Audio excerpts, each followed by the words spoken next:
kaayo kita mismo. Pwede ta magdaghan din apan unsa nga mensahe ang napakita ngadto. Di ba? Sad kaayo nga kita mismo. Di ba? Dili basihan nga bantog daghan og kani. Ako ni ipakita. Dagon tag na bautismuhan.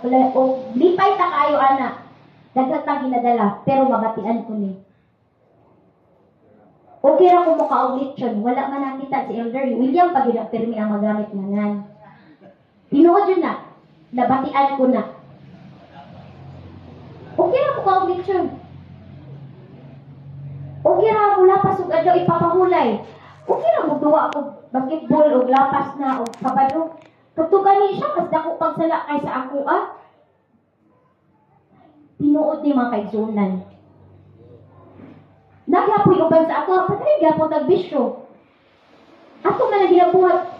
Sige, dili dato pero naay something na kinahanglan nato utrohon sa sulod nato.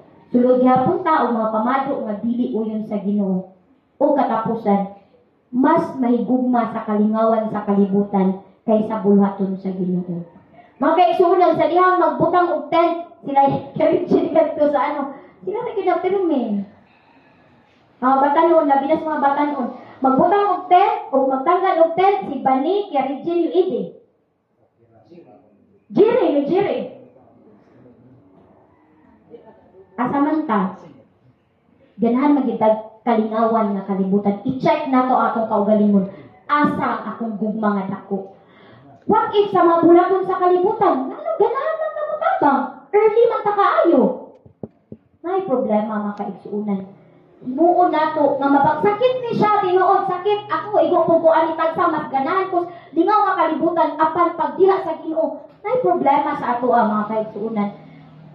Kinahanglan kung nabunalan man ta sakit nga mensahe pero mautro nato pinagis tabang sa Ginoo. Ingon diri dinala ko basas Bisaya kay murag alas 12 hapit na. Do not conform to the pattern of this world but be transformed by the renewing of our mind. Kita magpahimuyon sa mga dili sa kalibutan nga okay ni kaayo oy.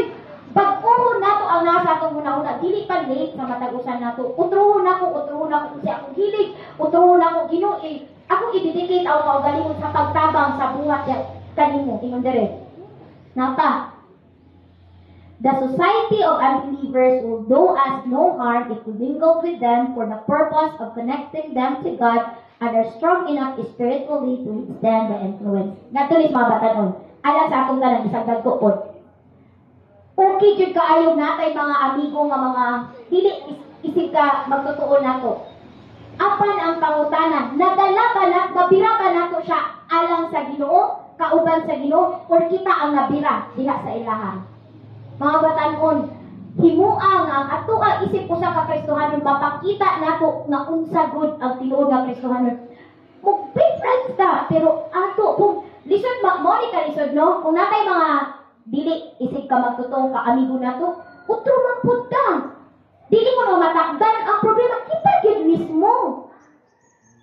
Kung sa mga kaigsuot ka mga unbelievers, manunti sila mga dili maayo, nya kita utro man pud ta. Diri kita gid kinahanglan utrohon na to ang atong utrohon na to mga kaigsuonan.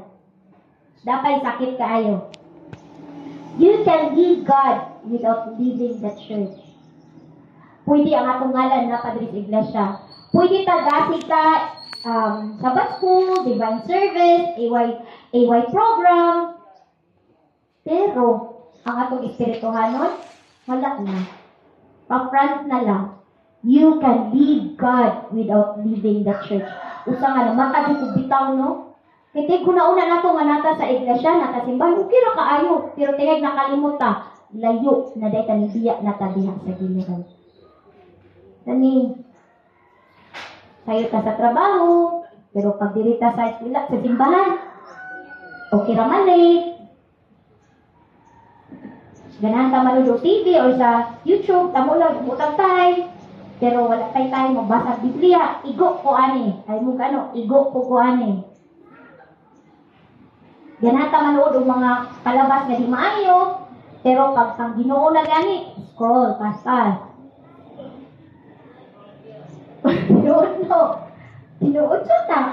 Tinuod na. Mogi ang kay tinuod jud na. Ako igo-ugo. Ganahan tag mga activity pag naa sa gawas. Kada ba mapansin ta, magsikat ta.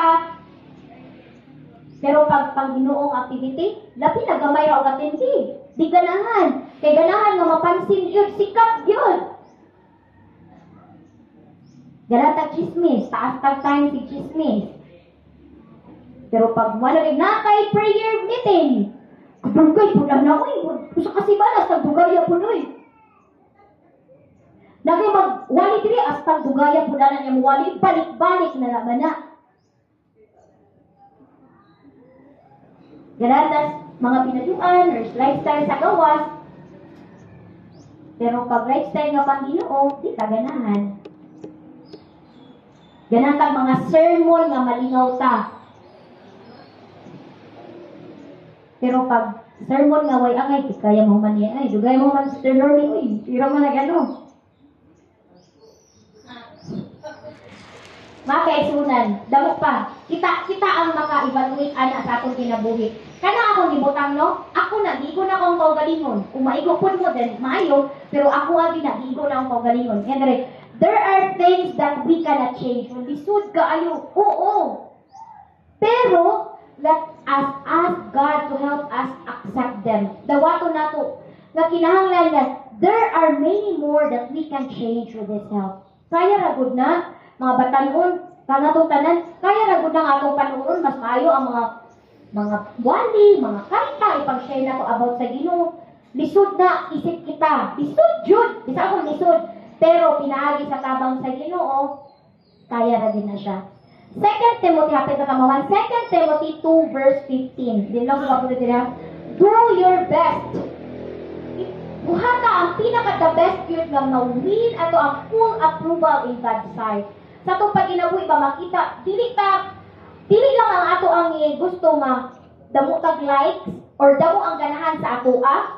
Damo ganahan lagi sa atoa. Mga tao. Pero sa Ginoo, approve ba na sa atubangan niya? So, wala tayo ikauwaw. Wala tayo ikauwaw. Masakitan ko na ay mga magmimensahe doon. Sila pa'y moingon nga dili.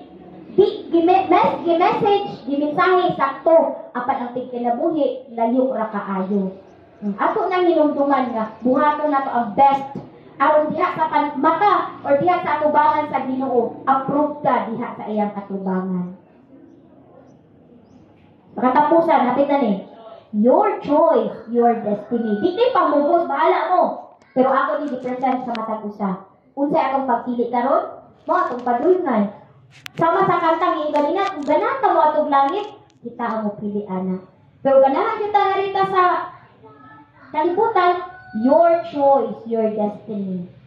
Mga batanon alang sa atong tanan. Be faithful. Mahimot ang faithful diha sa tubangan sa Ginoo.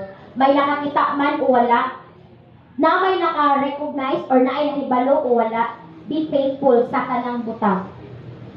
Maging faithful ta sa atong kamityuon. Maging faithful ta sa atong gitrabahuan. Maging faithful ta sa paghatag uli diha sa Ginoo. Sa atong pang-eskwela, sa atong gikaon, ug atong relasyon diha sa Ginoo. Walay lain makatubag ana, kamura ako diha sa akong Ginoo, kamo sa inyong Ginoo. Be faithful diha sa Ginoo. Mapakita nato nga atong ginasulog isip usa ka Kristohanon, usa ka tinuod na Kristohanon. Taingon dere, therefore, go and make disciples of all nations.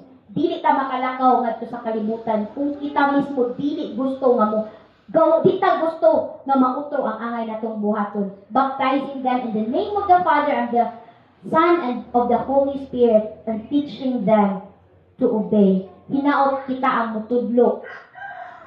Mga kaigsuunan, kita ang mutudlo. Dili kita ang tudluan. Sakit kaayo nga tagsa ang mga mensahe, no?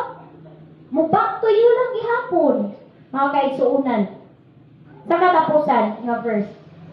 2 Timothy 2 verse 4. Ang Ginoo nagtinguha ang tanang tao mga luwas unta o managkabot sa kamatuoran. Matagusa ka nato, gigugma sa Ginoo. Ningani siya sa kalibutan, alang sa matagusan nato, aron ta makabaton sa kaliwasan. Gusto niya ang tanang tao, mga luwas unta. Pero wa kaigsuunan, ato agad yung pagpili. So niining kaugtuhon hinaot ng atong igasulob matag adlaw sa atong pagkinabuhi. Usa ka uniforme nga dili sa yawa. Pag kinabuhi nga dili sa Ginoo. Kung dili magkinabuhi ta nga iya sa Ginoo kay gusto ni Jesus Christ sa Ginoo nga kitang tanan maluwas unta. Ug muduol ta diha kaniya o manlakaw ta o magatudlo sa minsay nga gitudlo sa matag usa ka nato. O happy Sabbath sa ating tanan.